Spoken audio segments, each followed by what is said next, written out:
Hello and welcome to the Gavel. I'm Benny Ark. On the program today, the Senate moves to tighten oversight of safe schools, foreign aid and government agencies, while the House passes the state police bill amid a dramatic walkout by the minority caucus. We'll also take you inside the controversial PFIPC probe, where the Budget Office insists not a single kobo of public money was released. The Senate has expanded the mandate of its ad hoc committee investigating the Safe Schools Initiative to include TED Fund, the Nigerian Education Loan Fund, UBEC, the Federal Ministry of Humanitarian Affairs and Poverty Reduction, as well as the National Social Investment Program Agency. The upper chamber also granted the committee 3 weeks extension to complete its assignment. The decision followed the adoption of a motion by the chairman of this committee, Senator Oji, seeking an expansion of its terms of reference and more time to conclude the investigation. We're supposed to submit our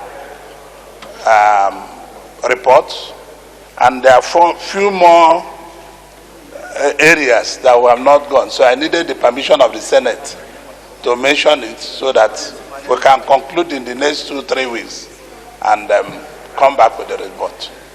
And party nominations affected us, so it made it very impossible to go to some places we're supposed to go.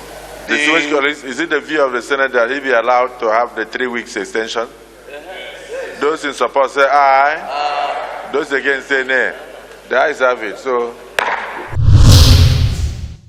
Also, the Senate has passed a bill to repeal and reenact the law establishing the National Insurance Commission, clearing the way for the agency to be renamed the Insurance Regulatory Commission. The bill was passed after lawmakers adopted the report of the Senate Committee on Banking, Insurance and Other Financial Institutions. Senate Committee on Banking, Insurance and Other Financial Institutions, to which this bill has been referred, having favorably considered same, which reflect the majority of the memoranda and submissions received from stakeholders and the general public during the public hearing, and are in the attached report, and recommends as follows: that the Senate do consider and pass the Insurance Regulatory Commission Establishment Bill 2025 SB 394. Distinguished colleagues, a motion has been moved and seconded that this bill be now read a third time. Those in support say aye. Those against say nay. The ayes have it. The Senate has also adopted key resolutions to strengthen the regulation, coordination and accountability of foreign aid in Nigeria. Lawmakers approved a mandatory registration system and a national database for all foreign aid received in the country. They also resolved that all foreign aid-funded projects must be captured in the national budget and aligned with Nigeria's development priorities. The resolutions followed the lead debate on a bill to regulate foreign aid, grants and donations in Nigeria. Section 80 and 83 of the Constitution vest the control of public funds in the National Assembly, and Section 85 empowers the Auditor General to audit all public accounts.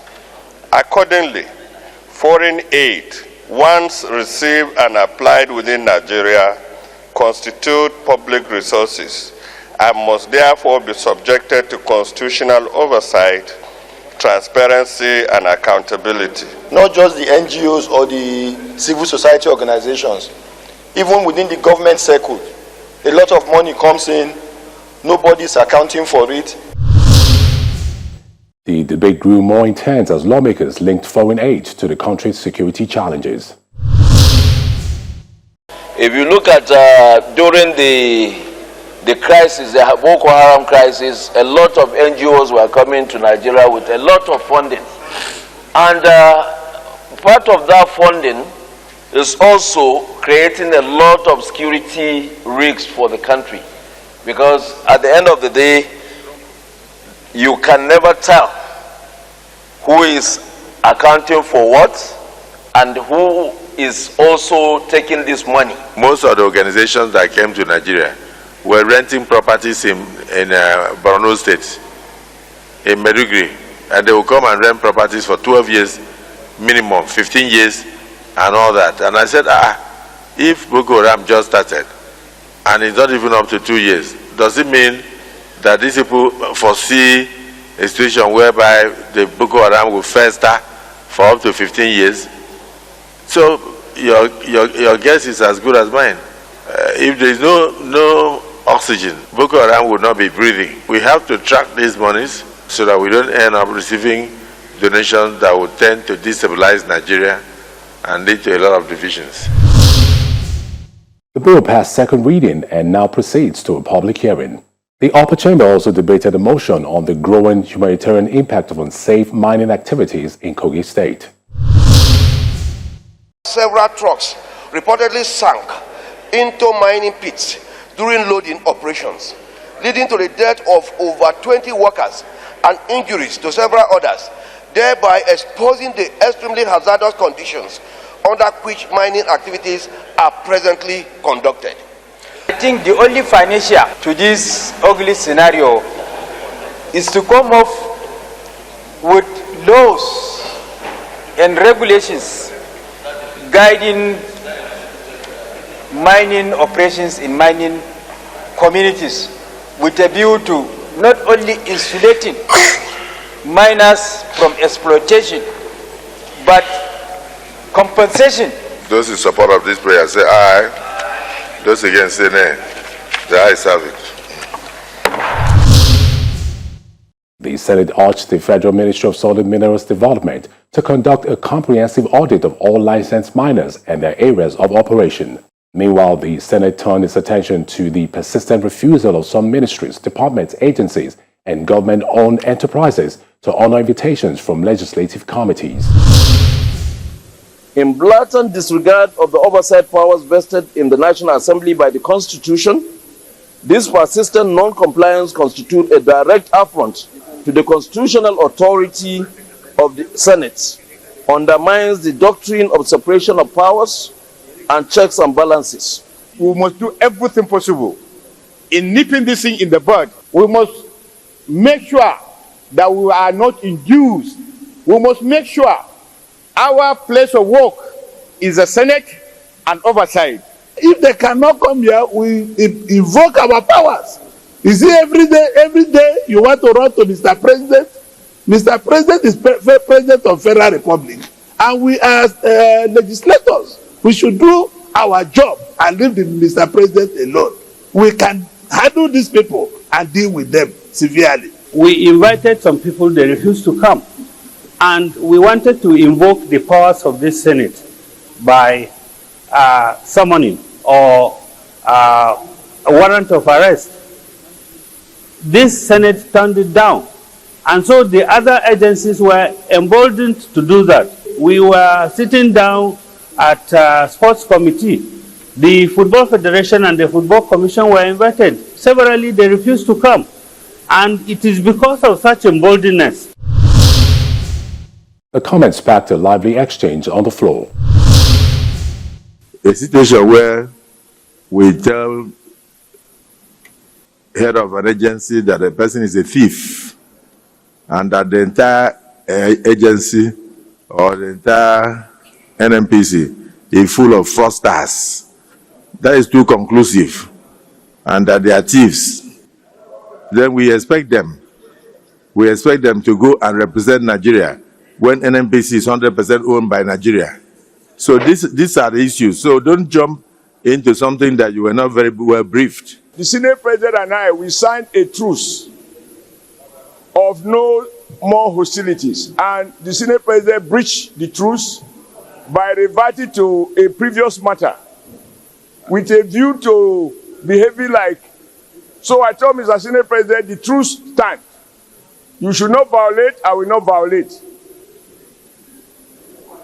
You are my brother. You are my leader. You are my president. So that is all I want to say. I'm not going to read the order again. Order 72, I hereby drop it. Just to say, sir, protect vertically challenged people in the Senate. The Senate President later offered an apology. Agreement is agreement. So I assure you, I will never refer to the unsenatorial comment of bringing the man dead or alive. But I want to assure you I hold you in very high esteem, and I assure you that agreement is agreement. Lawmakers also moved to address security concerns linked to the deteriorating state of roads in Benue State, following a report by the Senate Committee on Works.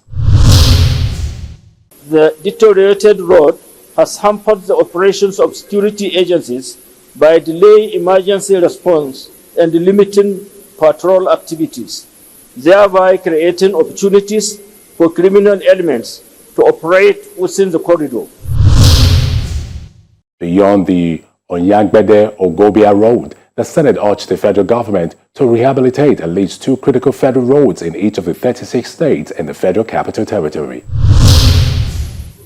A copy of this should be forwarded to the Minister of Works and also the FEMA, the Executive Secretary of FEMA, for immediate implementation. And please also, a copy should be given to the Chairman of the Senate Committee on Appropriation and Finance, so that when you are looking at the 2027 budget estimate, you also take a look. Lawmakers in the House of Representatives have passed the constitutional alteration bill seeking to establish state police after 311 members voted in support, meeting the required 2/3 majority. The passage, however, triggered a walkout by members of the Minority Caucus, who alleged that the due process was not followed. The House and Committee of the Whole considered the report of the Committee on Constitutional Review on a bill for an act to alter the Constitution of the Federal Republic of Nigeria 1999 as amended to provide for the establishment of state police services and for related matters, and in so doing approved clauses 1 to 26, the explanatory memorandum and the long title of the bill. The Minority Caucus insisted that the procedure adopted for the bill was flawed. The Minority Leader, Mr. Fred Agbedi, led the walkout. The House and the Committee of the Whole. After leaving the chamber, the Minority Caucus addressed journalists, saying they support state police but object to the process adopted. The Minority Caucus is not against the creation of state police. We are not against the station of state police. Whatever that is going to remedy the insecurity in this country, as a Minority Caucus, we are ready to support it. But any action taken by the Parliament must follow due process. Meanwhile, the chairman of the House Committee on Defense, Mr. Babajimi Benson, defended the process. We had originally passed the bill a couple of weeks ago, right? So the president brought tweaked the bill and added 1 or 2 things that are innocuous, right?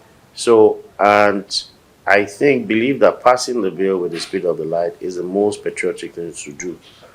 And with the fact that we have the majority behind us, including members of Labour Party, and so the people who went are the minority of the minority. Lawmakers debated a bill calling for a national drone industrialization policy.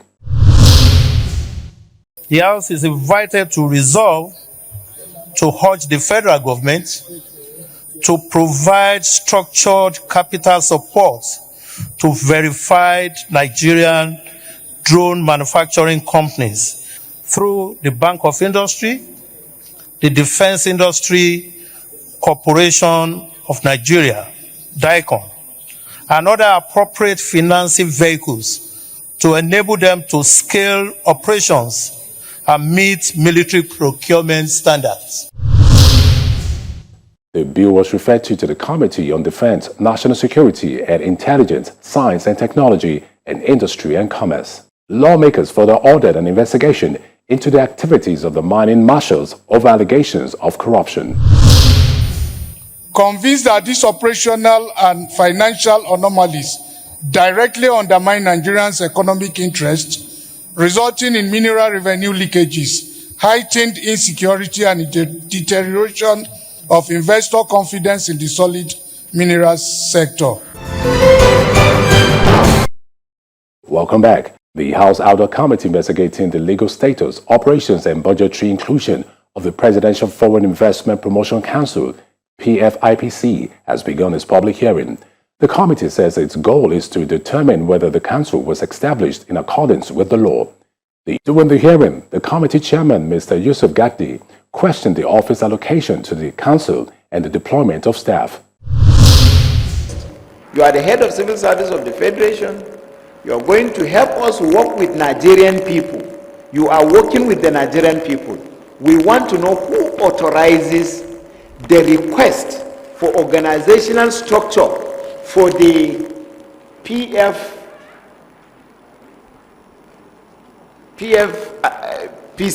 From our records, the council in question submitted a request to the OHCSF for approval of its organizational structure on the 6th of August 2025 without providing the requisite documents.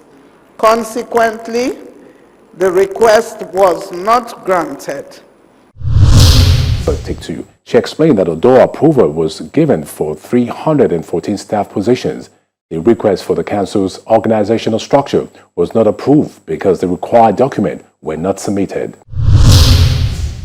While there is speculation that the council occupied office space in the Federal Secretariat, Phase 3, we can state categorically that the Office of the Head of the Civil Service of the Federation did not allocate any office space to the PEAC-PFICP.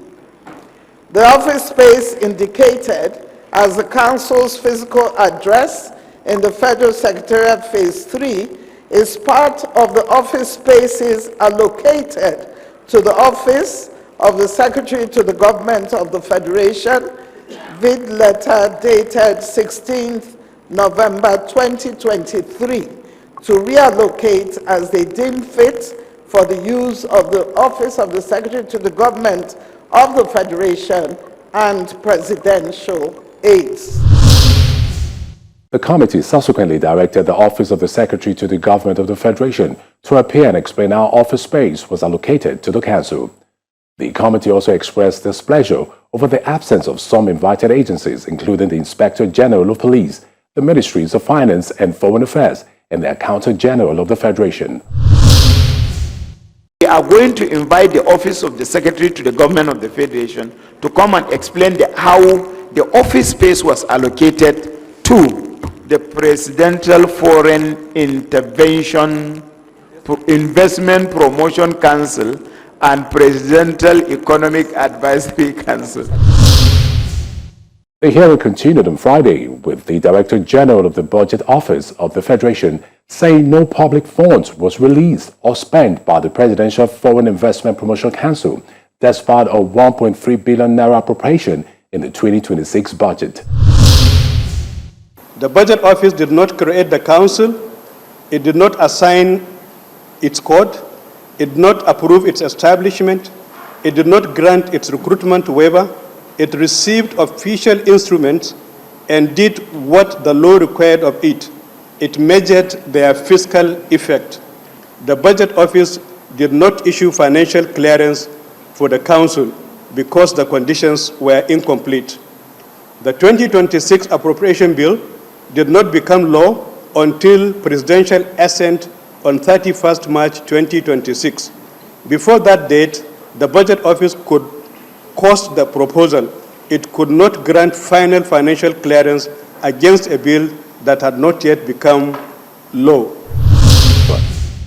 Meanwhile, the committee chairman, Mr. Yusuf Gatti, said the probe is aimed at determining how the council was included in the federal budget without a clear legal basis, identifying any institutional lapses, and recommending measures to prevent a repeat. I say this so that while we ask questions, you should know that we are asking questions based on the document before us, not the cameras before us.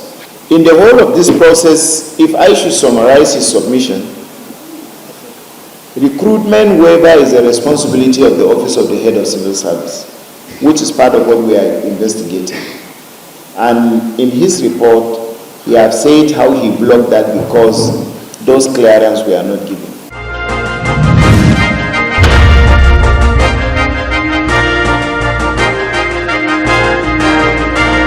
I started with empowerment. I started looking at the poorest of the poor. How can I uplift them? Because I discovered that some of them, with just maybe some of them have 30,000 naira, he will be able to establish little business. That is why I now discovered, let me go into empowerment. I started with that in 2019 December, and since then it too has been ongoing.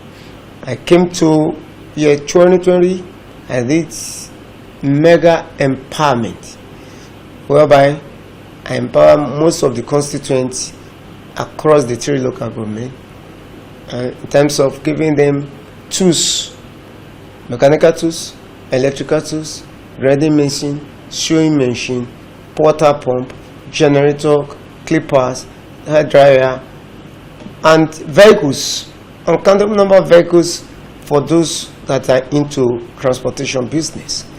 And that is where I started from, which is I'm still doing. Even recently, that as I went home, I still give out vehicles to women so that they can be going to market, buy things and carry their goods, sell them. And I also provided, recently I did empowerment, do not mega one like the one I used to do before, because the time of mega one is usually end of the year. We give them tricycles. This tricycle is not the one that carry passengers. It's one they use to carry items from the farm. Then it can carry sand, tip on its own. So if you have one, it's about 2 million each. So if you have one, it means you can sustain your family. There's even a brother that has been finding it difficult. Every time he'll be sending messages to me. He was the first person I said this would give. They gave him, when I went home, he said now in a month he's able to save 60 to 70,000 after eating. So that means his son now is coming out of poverty a little. Starting from there, then roads. I decided that I want to open roads. There are some roads that have never been opened. They have been there for years. They look like footpaths.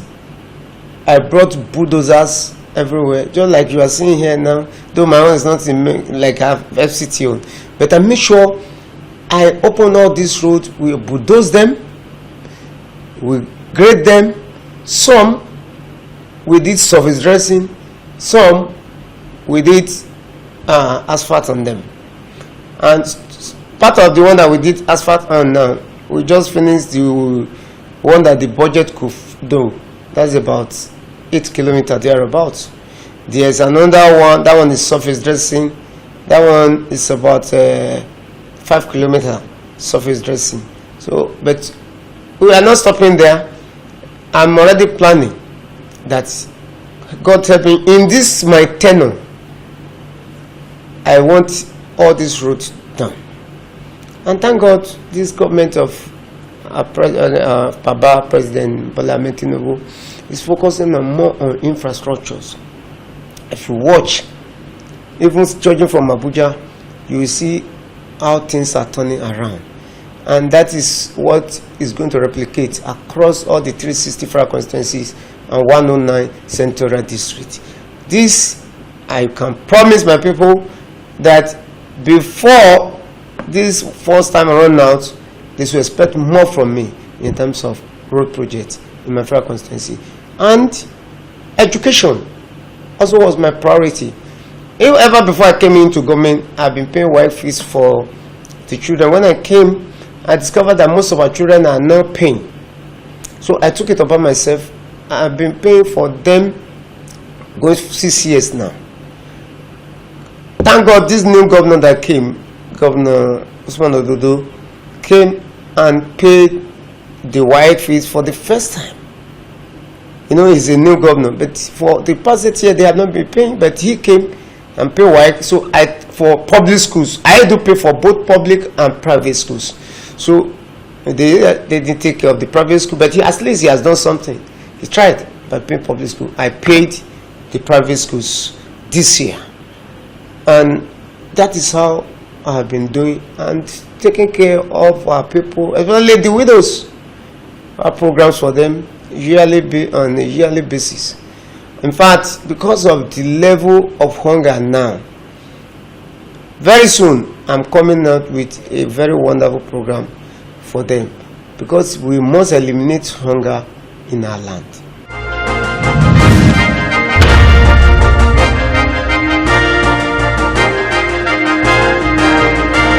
That wraps it up on this week's edition of the program. We would love to hear from you, so please send us your feedbacks, comments, and suggestions to thegavel@channelstv.com. Until next week, when another edition comes your way, I'm Benny Ark. Stay safe and be well.